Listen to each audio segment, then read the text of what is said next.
All right, so we'll be looking at Elie Wiesel's The Perils of Indifference speech. Um, and this was given in 1999, so just on the cusp of the new millennium.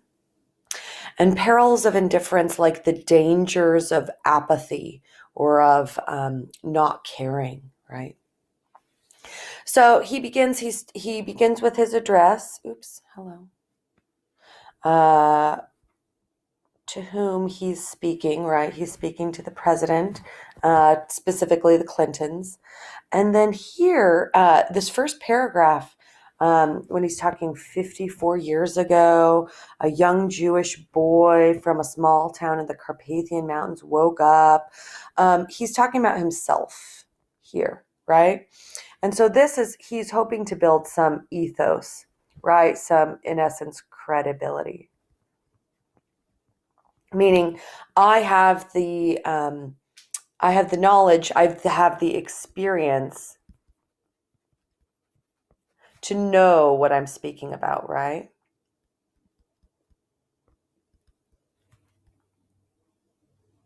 And so, as the audience, right? So, in rhetoric, we have a rhetorical triangle, um, because we have the speaker, the person who is speaking, giving the information. We have the audience, and then we also have the subject, right? So, the speaker is up here.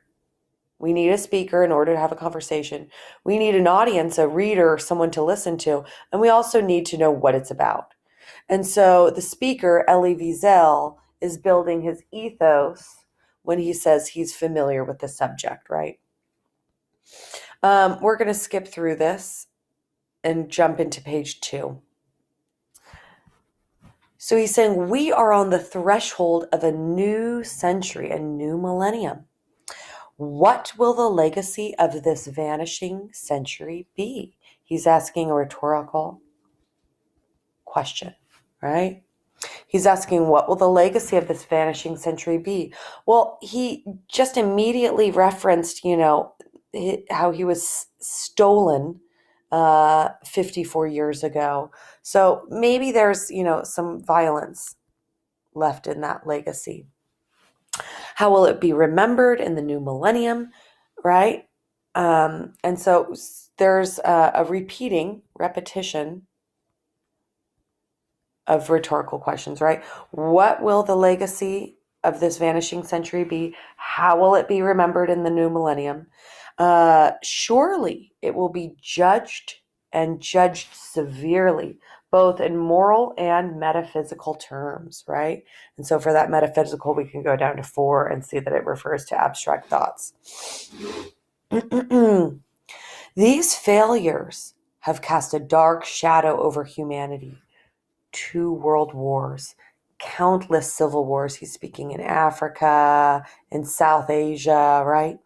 The senseless chain of assassinations, Gandhi, the Kennedys, MLK, Sadat, Rabin, bloodbaths in Cambodia. So right here, he's talking about the inhumanity in the Gulag, the tragedy of Hiroshima. He's looking at historical tragedies of the 20th century, right? And then he begins, and he kind of begins with some definitions. So before that, he's kind of setting the stage that there were a lot of historical tragedies in the 1900s. And then he begins with some definitions. What is indifference? Etymologically, it means to have no difference, a strange and unnatural state in which the lines blur between light and darkness. Dusk and dawn, crime and punishment, cruelty and compassion, good and evil. I love this right here. Because what Wiesel is doing is he's listing binaries, right? Yin and yang, black and white, dark and light and dark, dusk, dawn. So with these kind of pairs, crime and punishment, cruelty and compassion, good and evil. He's saying that two exist and may seem to be the only options. The way he does this also reads as parallel structure, right? So it's kind of echoing the same grammatical structure. Parallel structure. And then he adds some rhetorical questions as well, right? What are its courses and inescapable consequences? Is it philosophy? Is there a philosophy of indifference conceivable?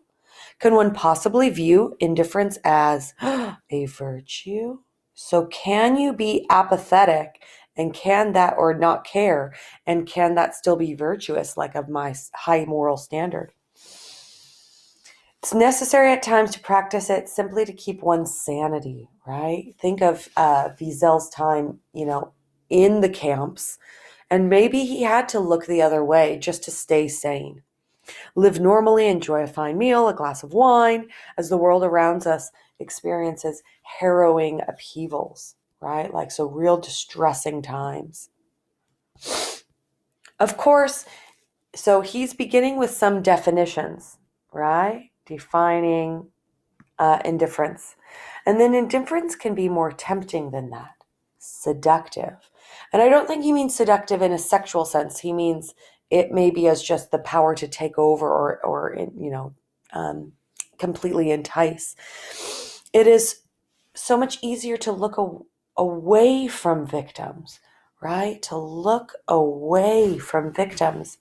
It's easier to avoid such rude interruptions to work, dreams, hopes.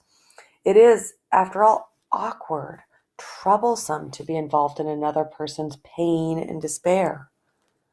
Yet for a person who is indifferent, his or her neighbor are of no consequence, and therefore their lives are meaningless. Their hidden or even visible anguish is of no interest. Indifference reduces the other to an abstraction. As we read Night, we were talking about that idea of othering. And right here, Wiesel really begins to kind of talk about that othering. How indifference, this indifference toward another, is attractive. It is seductive. Why? Because it's easy to ignore. And then once you ignore it, you can say, that's their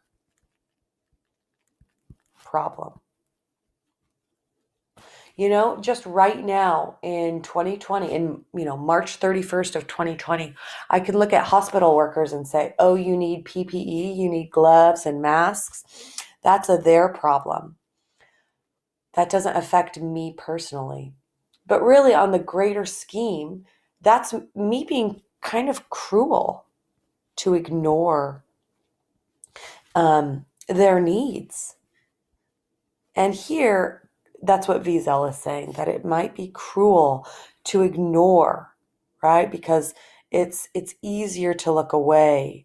It's easier to avoid interruptions because it can be awkward or troublesome to be involved in another person's pain and despair. Then he talks about, the pain experienced at Auschwitz, and it's rooted in our tradition. Some of us felt that abandoned by humanity then was not the ultimate. They felt also abandoned by God, abandoned by humanity, but also by God, and that is worse than being punished by God.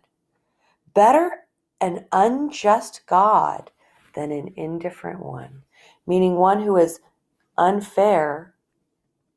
I'd rather have a God who is unfair than one who doesn't care,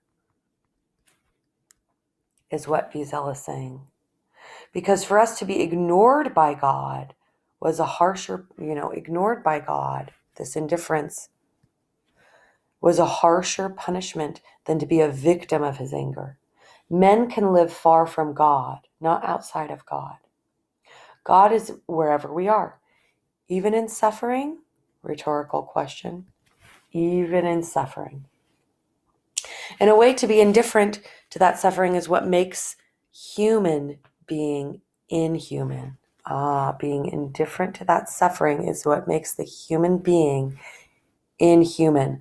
I think about chapter 1 of Elie Wiesel's Night, where they are being so inhumane, and that honestly comes from that indifference.